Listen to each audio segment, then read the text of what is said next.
As of recording this video guys, medyo mahirap na nga po maghanap ng smartphone na to. Pero makakabili pa po tayo ng Redmi Turbo 4 Pro.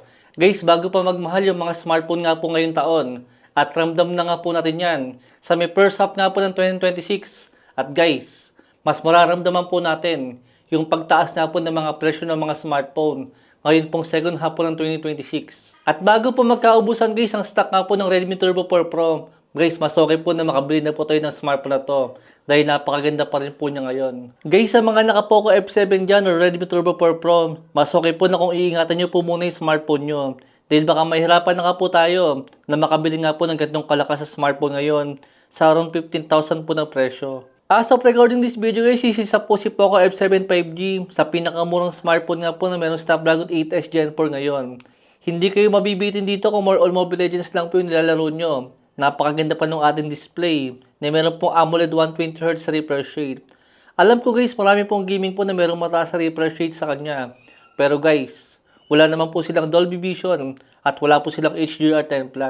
Guys, yung usapan lang pong display, talagang hindi po tayo mabibigo sa mga smartphone nga po ni Poco, especially po sa mga F-series at X-series. Noon pa man guys, napakaganda na po ng mga display nila. Kaya kung more on Mobile Legends lang po yung nilalaro nyo, guys, mapakaganda po ng performance pa rin niya. At panalo po yung display natin. Guys, naka-mobile data po tayo dyan. At sa may 2 hours po na non-stop gaming na ginawa namin sa kanya, 100% po kami nag-start. At naging 68% na lang po yung battery niya. Medyo malaki po yung nabawas sa kanya. Pero at least nga po panalo po yung performance natin.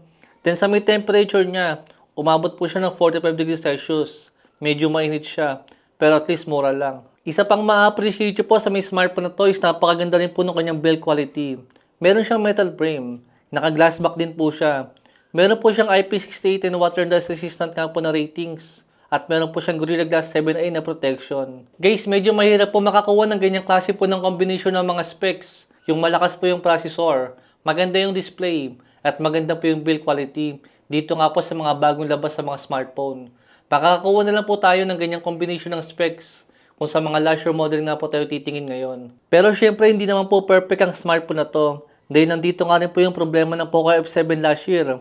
Yun nga po guys yung pagiging mainit nga po ng thermal niya. Dahil sa may 2 hours nga po na gaming ulit sa may Delta Force, is naging 48 degrees Celsius nga po yung temperature niya. Tapos hindi lang yan.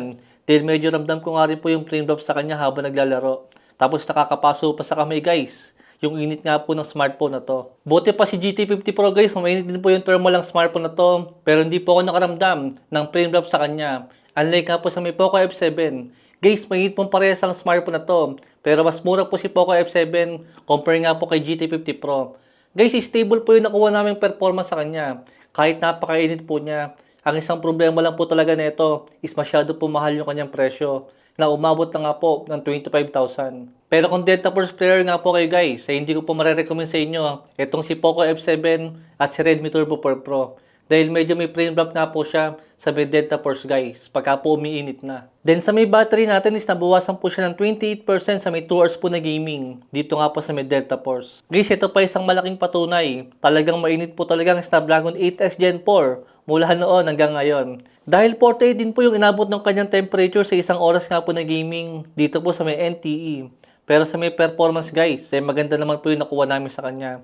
Hindi po tulad sa may Delta Force na talaga nakaka-apekto po yung frame drop niya sa paglalaro po natin. Guys, sa pang 5 oras po na gaming sa may NTE at meron pa nga po tayo ng tirang 20% sa may battery niya. I think even po sa may battery, talagang pumapalag pa rin po yung smartphone na to.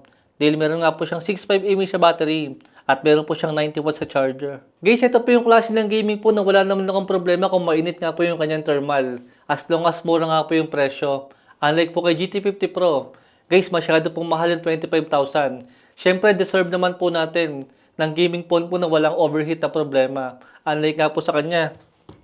Ipaglalaban mo to 25,000. Kung makakabili ka naman ng gaming phone po na walang liquid cooling, hindi kailangan ng fan cooler, pero yung thermal po natin malamig po. Compare nga po sa may smartphone na to. Pero if ever nga po guys, na ibababa po ni Infinix yung presyo ng GT50 Pro ng kulang 20k, guys, ilalhabang ko na rin po yung smartphone na to. I-recommend ko po sa inyo to as long as mura po yung presyo niya. Pero kung sa may 25k guys, maghanap na po muna tayo ng iba. Dahil kung usapan lang po talagang gaming performance guys, napakaganda pa rin po niya sa may gaming. Smooth po siya kahit papano. Kahit isagad nga po natin yung graphics niya. Tapos maganda rin po yung kanyang build and design. Tulad nga po dito sa may Wuthering Waves, umabot po siya ng 47 degrees Celsius. Pero kahit papano, okay po yung performance niya. Sadyang nakakapaso lang po talaga sa kamay yung sobrang init niya. Tapos sa may gaming test nga po natin dito guys, umabot po siya ng 1 hour and 30 minutes. Pero natiran pa tayo ng 6% po sa may battery niya. Ibig sabihin po guys, mula 100% hanggang 6% po, isinabot po tayo ng 6 hours and 30 minutes na gaming test nga po sa may Poco F7 aka Redmi Turbo 4 Pro habang naka-mobile data guys. I think hindi na po masama yan. Guys, nandyan po yung link natin sa may description saka po sa may comment section kung gusto nyo nga pong umorder ng Redmi Turbo 4 Pro sa around 15,000 nga po na presyo.